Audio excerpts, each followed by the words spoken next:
여러분 안녕하십니까? 10월 16일 아침입니다. 10월 15일인 어제가 총선이 있은 지 6개월째였죠.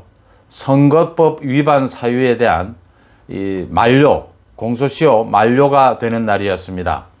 그래서 6개월째인 어제 여야 의원 24명이 선거법 위반 혐의로 기소가 됐습니다. 그 가운데는 열린민주당 대표인 최강욱이도 포함되어 있었습니다.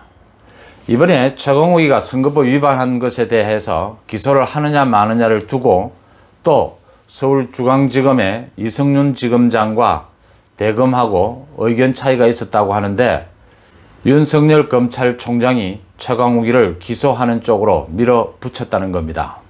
조선일보에서 자세하게 났는데요.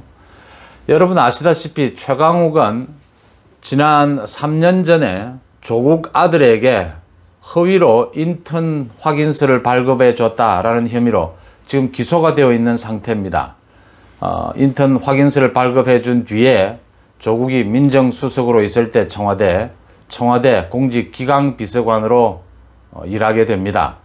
검찰에 대해서 적대적인 대표적인 인물이다 이렇게 볼 수 있는데 현 정권에서 그때 기소된 내용은 조국의 아들에게 자기가 변호사로 근무하던 로펌에서 인턴 확인서를 허위로 끊어줬다는 겁니다. 그거 지금 재판이 진행 중인데 인턴을 하는 것을 주위 직원들이 본 사람이 없다. 아니다. 주말에만 인턴을 했다. 이렇게 옥신각신 지금 법정 다툼을 벌이고 있습니다. 이 최강욱이를 인턴 확인서를 허위로 끊어준 혐의에 대해서 기소를 할 때도 법무부와 이성윤은 당시에 반대를 했습니다. 그런데 윤석열 총장이 밀어붙여서 이 기소를 했죠. 그래서 최강욱은 윤석열이라면 이를 부드득부드득 가는 이런 정도인데요. 그 최강욱에 대해서 허위 인턴 확인서를 발급해 준 혐의로 기소를 하면서 최강욱은 청와대를 나왔죠. 청와대를 나와서 지난 총선에서 이 민주당 위성정당인 비례정당을 만들어서 지금 비례대표 국회의원이 되어 있습니다.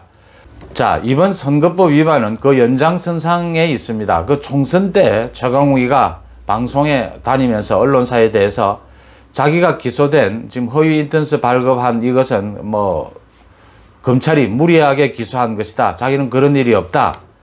검찰이 자기에게 보복하는 것이다. 이런 내용을 이야기를 한 겁니다. 자기가 좀 법정 다툼을 벌이고 있는 부분에. 그러니까 조국 아들에게 허위 인턴 확인서를 발급해 준 부분을 다투고 있는데 검찰이 거기에 연장선상에서 그렇게 허위 인턴서를 발급해 준 적이 없다. 검찰이 자신에게 보복하고 있다라고 말을 하고 다닌 이 선거 과정에서 이 최강욱을 이번에 기소하지 않는다면은 그 논리가 맞지를 않는 거죠. 그러니까 검찰은 이게 좀 허위 인턴서를 발급해 줬다라고 보는 거니까 그것을 발급해 준 적이 없다라고 선거기간 떠들고 다닌 최강욱에 대해서 선거법 위반으로 기소를 하는 게 논리적으로 맞는 겁니다.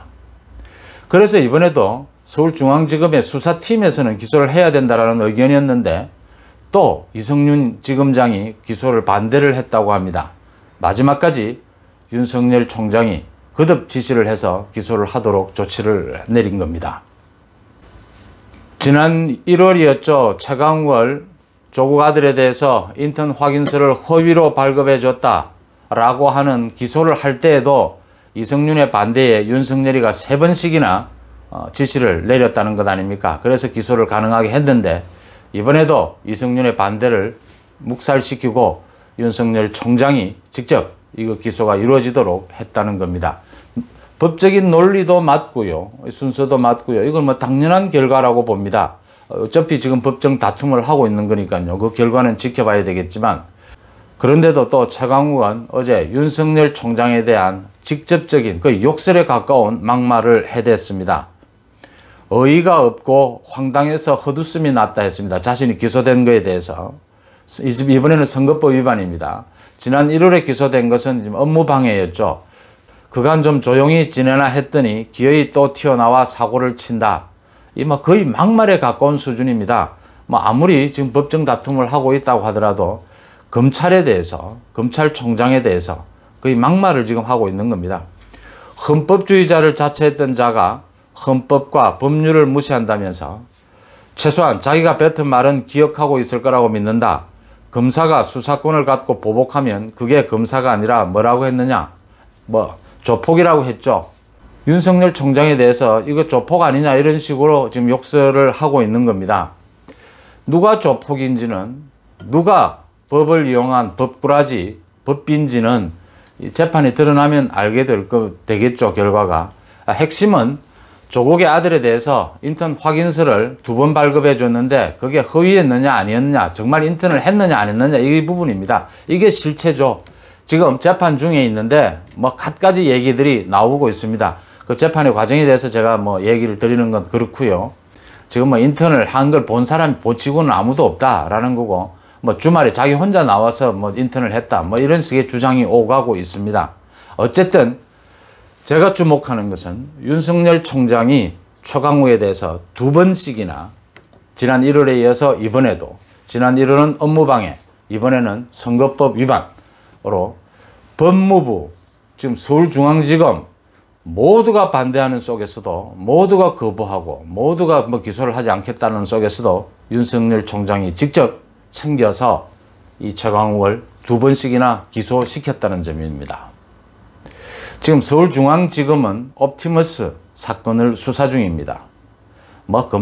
검사를 보강한다, 수사 인력을 보강한다 해서 여러 가지 법석을 피우고 있습니다.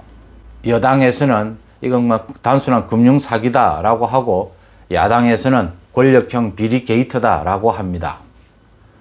결과는 검찰 수사로 밝혀질 일입니다. 윤석열 총장을 주목하는 건 이 대목입니다. 검찰총장으로서의 일을 할 때라는 겁니다. 사실 지금까지 일을 할 수가 없었습니다. 일을 못하게 만들었죠. 인사를 통해서 갖가지 수사 지휘를 통해서 앞으로도 그런 갖가지 방해는 계속될 겁니다.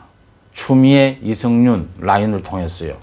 하지만 라임 옵티머스 사건에서는 정확하게 윤석열 총장이 총장으로서의 권한, 직무 권한을 발휘해야 합니다. 꼼꼼하게 하나하나 챙겨서 수사 과정을, 또 이 부분이 전문가이기도 하고요, 챙겨서 이번 최강욱이를 기소하는 것처럼 꼼꼼하게 챙겨서 검찰총장으로서의 권한을 다해서 라임 옵티머스 수사는 밝혀낼 수 있는 데까지는 밝혀내야 합니다. 그 다음의 몫은 야당과 국민의 몫입니다. 그 다음 그 결과를 보고 국민들과 야당이 나서서 특검으로 가든지 또는 국정조사로 가든지 그 다음 결정할 수 있는 겁니다. 자, 이게 권력형 비리 게이트냐 아니면 단순한 금융 사기냐?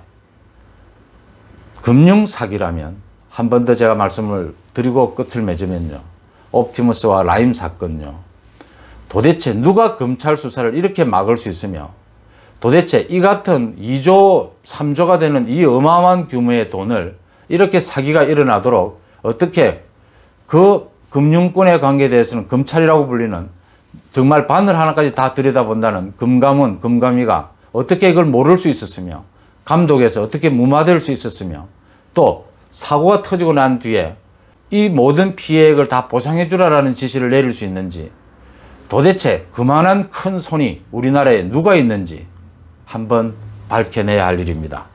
윤석열 총장에게 지금은 국민들과 야당이 힘을 모아줘야 될 때다, 저는 그렇게 봅니다. 오늘 아침 순서 여기서 마치겠습니다. 고맙습니다.